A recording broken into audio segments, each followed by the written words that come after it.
Ladies and gentlemen, please welcome the president of the Rotary Club of Austin, Cindy Brummer.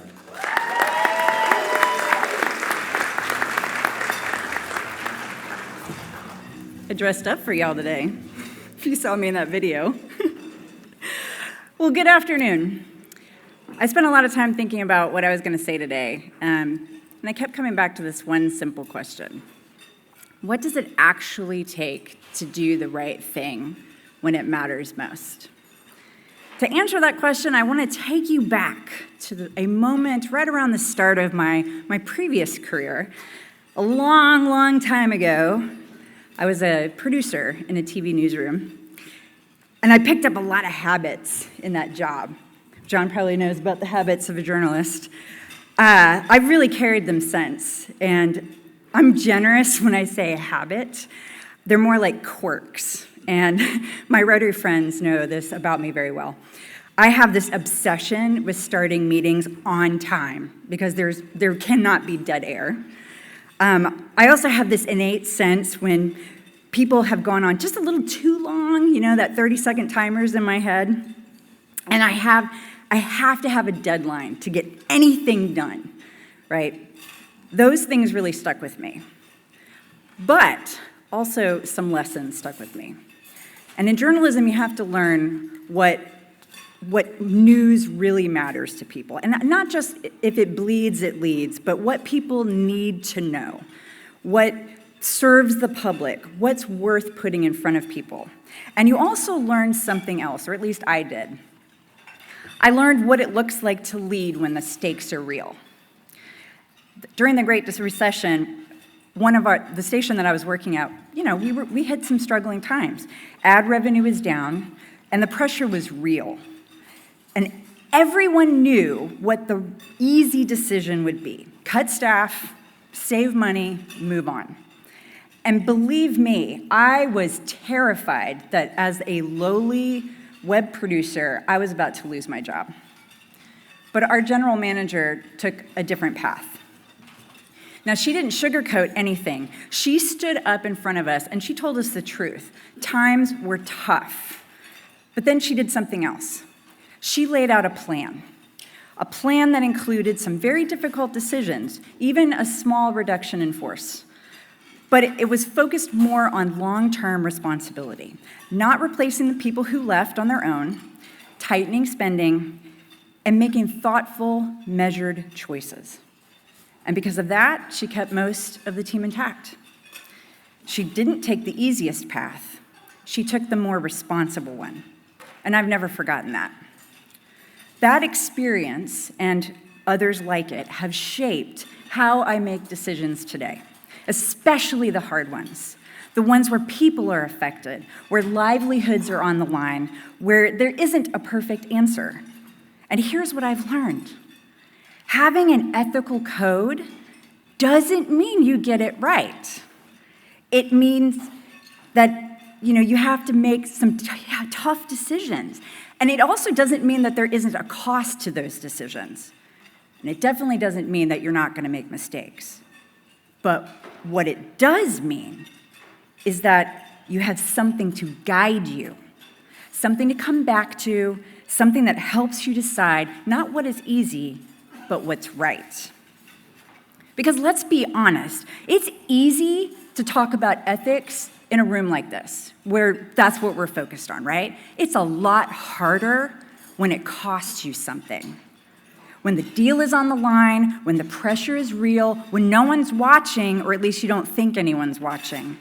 And that's where character shows up. In Rotary, we call that guide the four-way test. It's been around for nearly a century. It's simple, almost deceptively simple. Before we act, we ask, is it the truth? Is it fair to everyone concerned? Is it going to build goodwill and better friendships?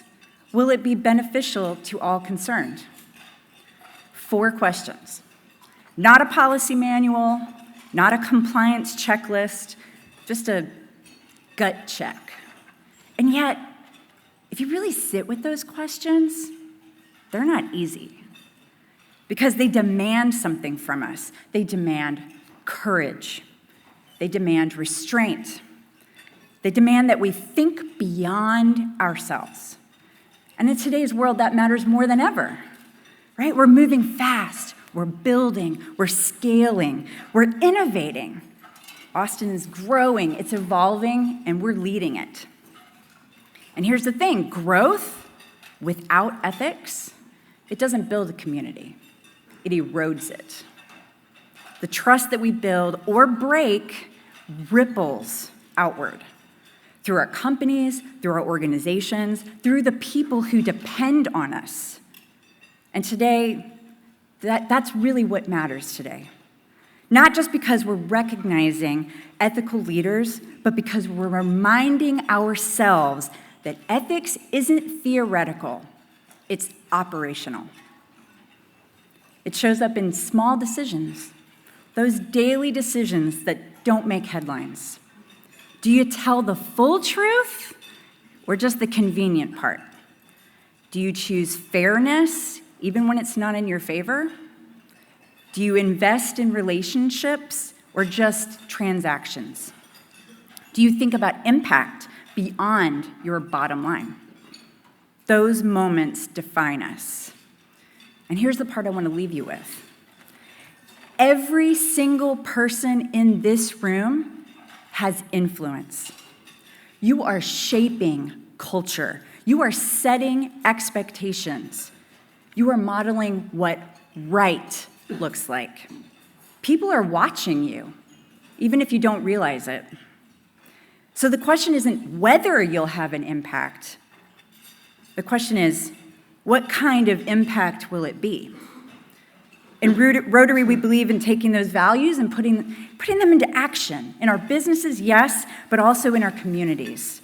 We bring people together who care about doing the right thing and then giving them opportunities to do something about it, to serve, to lead, to connect, to make a difference that outlasts any one decision or deal.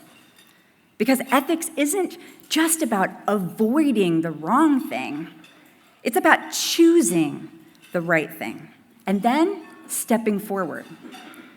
So when I think back to that newsroom and a leader who chose a harder, more thoughtful path, I realized something. Those moments define more than outcomes. They define culture, they define trust, and they define whether people believe in the leaders in front of them. So here's my challenge to you today.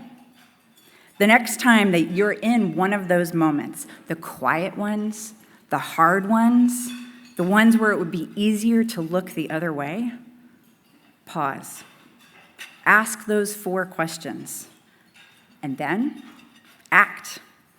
Not just as a leader, not just as a business owner, but as someone who is shaping the kind of community we all want to live in. Because Austin doesn't become a great city by accident.